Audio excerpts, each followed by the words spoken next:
हमने हमारी एक पुरानी वीडियो में डिस्कस किया था फर्स्ट वर्ल्ड वार के बारे में जो 1914 से लेकर 1918 तक हुई थी। उस वर्ल्ड वार में सारे वर्ल्ड को भारी नुकसान का सामना करना पड़ा था और वर्ल्ड ने यही उम्मीद की थी कि हमें आगे फ्यूचर में ऐसी कोई वर्ल्ड वार ना देखने को मिले। लेकिन उसके अप्रोक्सीमेटली 20 साल बाद ही सेकंड वर्ल्ड वार स्टार्ट हो जाती है, जिसके कारण पहली वर्ल्ड वार से भी ज़्यादा नुकसान सारे वर्ल्ड को उठाना पड़ता है और जो पावर ऑफ बैलेंस है वर्ल्ड में वो ड्रास्टिकली चेंज हो जाता है। तो नमस्कार दोस्तों, स्वागत है आप लोगों का आज की वीडियो में। आज हम लोग डिस्कस करेंगे सेकंड वर्ल्ड वार के बारे में कि कैसे जो पावर ऑफ बैलेंस है पहले जिन कंट्रियों के पास था सेकंड वर्ल्ड वार से, वो सेकंड वर्ल्ड वार के बाद कैसे चेंज होता है और वो किन हाथों में चला जाता है। सबसे पहले हम मैप देख लेते हैं यूरोप का इस वर्ल्ड वार से पहले, सेकंड वर्ल्ड वार से पहले। देखो दोस्तों, ये है जर्मनी, ये जर्मनी है, नीचे रोमन एम्पायर, ये इटली, ये फ्रांस, यूके, यूएसएसआर। मैंने आपको एक पहली वीडियो में बताया था कि जो आज का रसिया और उसकी नेबरिंग कंट्रीज़ हैं, ये 1991 से पहले यूएसएसआर हुआ करती थी। 1991 में वो यूएसएसआर टूटने के बाद ही आज का रसिया, उसकी नेबरिंग कंट्रीज़ जो हैं, ये हमारे सामने आई हैं। उससे पहले वहाँ पर यूएसएसआर ही था। उसके बाद हम देखते हैं कि सेकंड वर्ल्ड वॉर में कैसे कंट्रीज़ 2 ग्रुप्स में डिवाइडेड थी, फिर हम केस देखेंगे इसके क्या कारण थे, क्यों वर्ल्ड वॉर हुई है और फिर इम्पैक्ट देखेंगे। तो वर्ल्ड उस टाइम पे सेकंड वर्ल्ड वॉर के टाइम पे 2 ग्रुप्स में डिवाइड हो गया था। एक एलाइज़ पावर्स थी जिसमें कि UK, France, USA, Poland, USSR, China, ये सब कंट्रीज़ आती थी। और एक्सिस पावर्स थी जो दूसरी ग्रुपिंग थी वो, उसमें जर्मनी, इटली और जापान, ये कंट्रीज़ आती थी। उस टाइम पे क्योंकि इंडिया जो था वो यूके की कॉलोनी था, ग्रेट ब्रिटेन की कॉलोनी था, तो इंडिया को भी आप इनडायरेक्टली रूप में एलाइज़ पावर की तरफ से मान सकते हो सेकंड वर्ल्ड वॉर के दौरान। हाँ, अगर एक यहाँ पर और पॉइंट ऑफ व्यू भी है, वैसे इंडिया ओवरऑल यूके की तरफ से लड़ रहा था सेकंड वर्ल्ड वॉर में, लेकिन जो सुभाष चंद्र बोस जी हैं हमारे एक फ्रीडम फाइटर, वो इंडिया को आज़ादी दिलाने के लिए जो एक्सिस पावर हैं उनका सहारा ले रहे थे।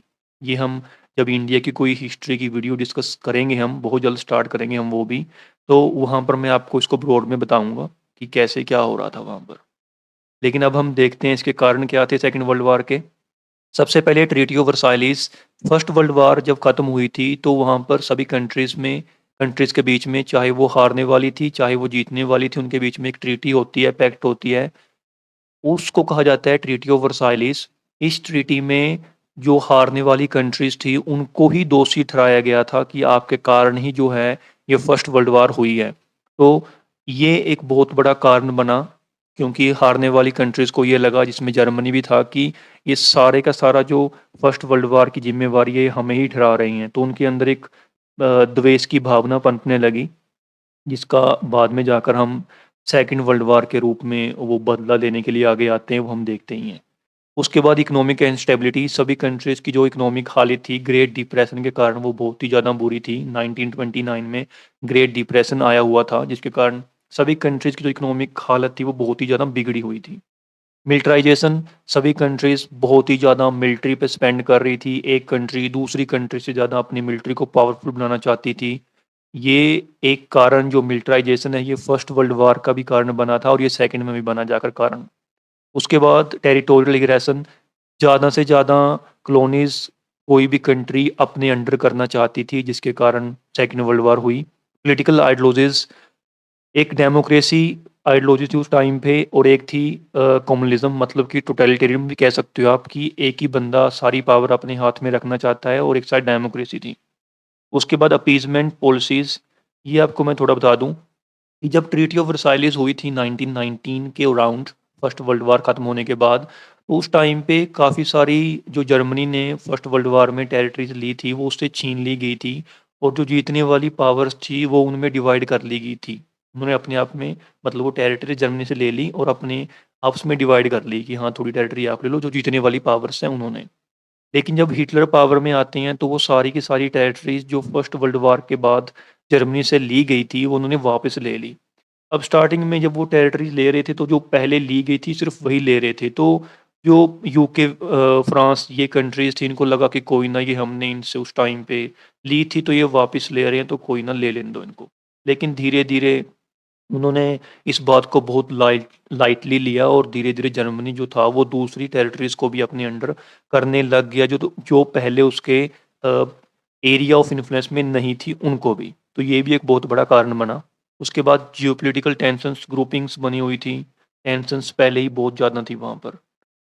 उसके बाद दोस्तों होता क्या है, अब ये 1 सितंबर 1939 को जब ये वॉर स्टार्ट होती है, तो उस टाइम पे जो जर्मनी है वो पोलैंड के ऊपर हमला कर देता है और धीरे-धीरे जो बाकी कंट्रीज़ थी जर्मनी उन पे भी अटैक करता करता उनको सभी को अपने अंडर कर लेता है डायरेक्टली या फिर उनको अपने इनडायरेक्टली रूप में, मतलब कोई पर्सन वहाँ पर जो उनका फेवरेट है उसको रूलर की गद्दी पे बिठा देता है और वो इनडायरेक्टली जो हैं जर्मनी के अंडर आ जाती हैं। उस टाइम पे जर्मनी पे हिटलर का रूल था।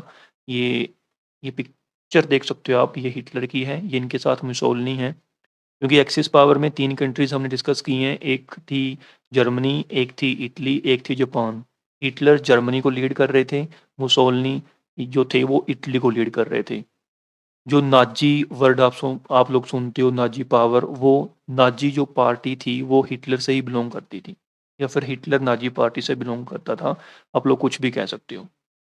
तो धीरे-धीरे जो था अ, हिटलर ने या फिर जर्मनी ने जो आस-पास की कंट्रीज़ थी, उन पे अटैक कर उनको अपने अंडर करना स्टार्ट कर दिया और ये जो वॉर थी वो एस्केलेट होती चलेगी। ये आप इस मैप में देख सकते हो कि नाज़ी जर्मनी ने जो नॉर्वे हो गया या फिर जो सोवियत यूनियन की जो उसके आस-पास की टेरिटरीज़ हैं, उनको भी कैप्चर कर रखा है। देखो आप यहाँ तक अपने मतलब मार कर रहा है वो, फ्रांस के साथ उसने युद्ध किया।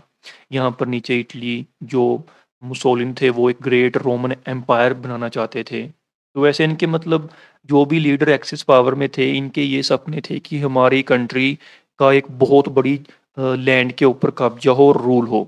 ये अपनी कंट्री के रूल को बहुत ही ज़्यादा एक्सपेंड करना चाहते थे, जिसके कारण ये सेकंड वर्ल्ड वॉर चल रही थी। और धीरे-धीरे यूएसए स्टार्टिंग में इसमें पार्टिसिपेट नहीं कर रहा था, लेकिन जब जापान ने उसके एक आइलैंड टेरिटरी पे, जिसको पर्ल हार्बर कहा जाता है, उस पे अटैक किया, तब जाकर यूएसए ने इसमें पार्टिसिपेट किया। इसमें दोस्तों स्टार्टिंग में जब जर्मनी ने आस-पास की नेबरिंग कंट्री पे अटैक किया, तो वो जीत रहे थे। जर्मनी हो गया या फिर इटली हो गया या फिर जापान हो गया। लेकिन जर्मनी की हार कहाँ से स्टार्ट होती है, जब वो यूएसएसआर के ऊपर अटैक करने की सोच लेते हैं। क्योंकि यूएसएसआर का टेरेन जो वहाँ पर था, वेदर जो था वो अलग था और यूरोप में वेदर अलग है। तो वहाँ से कहीं न कहीं जो जर्मनी की हार स्टार्ट हुई थी और धीरे-धीरे उसका पतन हो गया था। इसमें दोस्तों 1943 के अराउंड पहले इटली हार जाता है। उसके बाद 1945 में जर्मनी को भी जो है ये एलाइड पावर्स ही हरा देती हैं। उसके बाद रह जाता है जापान। ये मैप में देखो आप दोस्तों, ये जापान है। इसने जो ये येलो येलोइश कलर वाले पोर्शंस आपको मैप में दिख रहे हैं, यहाँ पर एग्रेशन कर रखा था, इनको अपने अंडर ले रखा था। जब जापान हार नहीं मान रहा था, तब जाकर यूएसए ने जापान की 2 सिटीज़ के ऊपर एटॉमिक बम यूज़ किए थे, जिसमें एक नागासाकी थी और एक थी हिरोशिमा।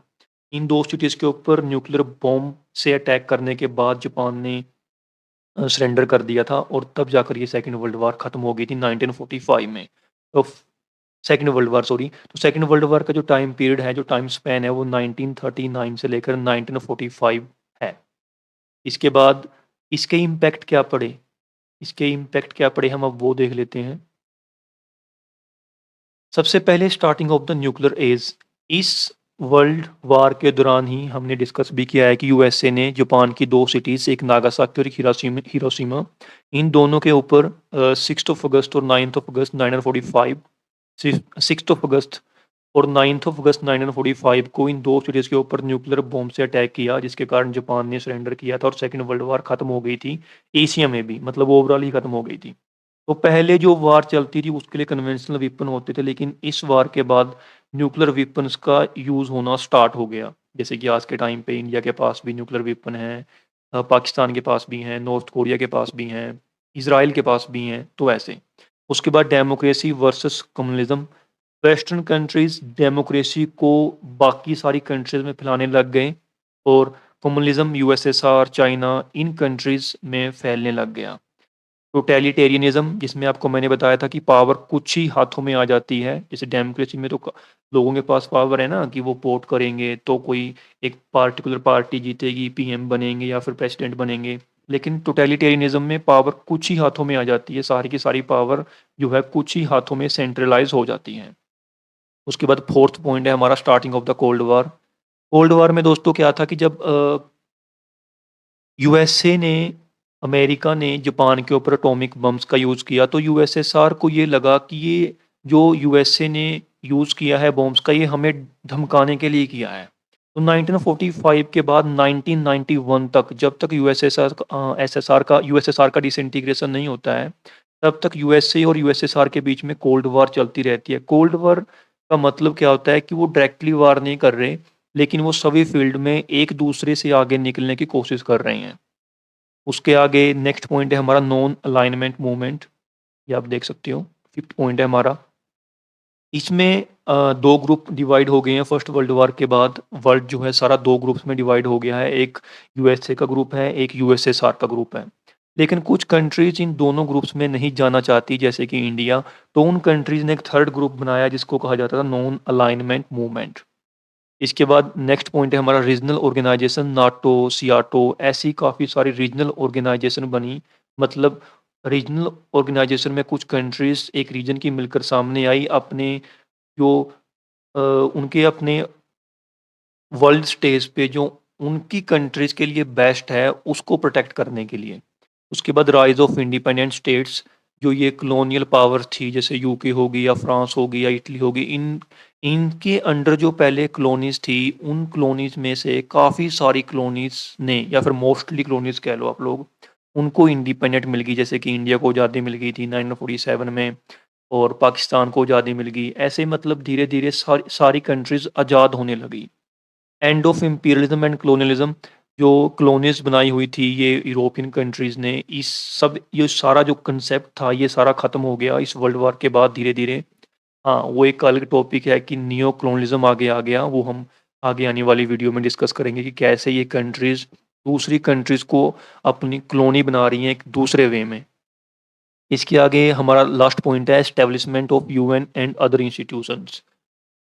सेकंड वर्ल्ड वॉर के ख़त्म होने के बाद यूएन या फिर बाकी काफ़ी सारे इंस्टीट्यूशंस बने, जिनका एक ही मतलब था, या फिर एक ही मेन, वैसे तो इनके बहुत सारे एम गोल्स हैं, लेकिन मेन एम जो इनका था ये था कि अब वर्ल्ड को तीसरी वर्ल्ड वॉर कभी ना देखनी पड़े और वर्ल्ड में स्टेबिलिटी बनी रहे। तो दोस्तों ये था हमारा एक डिस्कशन सेकंड वर्ल्ड वॉर के बारे में। अब हाँ, काफ़ी सारे कंसेप्ट्स हैं, काफ़ी सारे और नए कंसेप्ट इसमें निकल के आए हैं जो हम आगे आने वाली वीडियो में डिस्कस करेंगे। देखो दोस्तों, ऐसा है कि सभी कुछ ना उसमें कनेक्टेड होता है। मतलब फर्स्ट वर्ल्ड वॉर डिस्कस की, सेकंड वर्ल्ड वॉर डिस्कस की, अब इसमें कोल्ड वॉर एक वर्ड आया है, उस पे एक अलग से वीडियो बनेंगे पूरी कोल्ड वॉर क्या था। तो काफ़ी सारे इसमें कंसेप्ट्स हैं जो आगे-आगे निकल कर आ रहे हैं, उसमें हम धीरे-धीरे आगे वीडियो बनाएँगे।